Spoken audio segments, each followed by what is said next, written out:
স্বামীর বাড়ির ভাত খেতে হলে স্বামীর খোঁটা সহ্য করতে হয়, স্বামীর মায়ের খোঁটা সহ্য করতে হয়, স্বামীর বাবার ডিসরেসপেক্ট সহ্য করতে হয়, স্বামীর বোনের খোঁটা খেতে হয়, অনেক অসম্মান হজম করতে হয়, স্বামীর গালি হজম করতে হয়।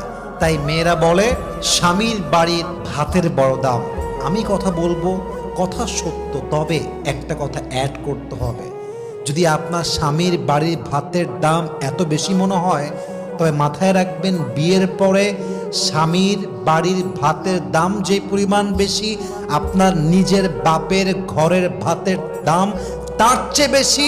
বুঝবেন, জাস্ট তালাকটা নিয়ে বাসায় যান, তাহলে বুঝবেন। জাস্ট তালাকটা হোক, বাসায় যান, 3 মাস থাকেন, 4 মাস থাকেন, 5 মাস থাকেন, স্বামী নাই তালাক হয়ে গিয়েছে, তখন বুঝবেন স্বামীর বাড়ি ভাতের দাম বেশি নয়, এখন তো মনে হচ্ছে বাপের বাড়ি ভাতের দামই বেশি হয়ে গিয়েছে। ঠিক কিনা বলে?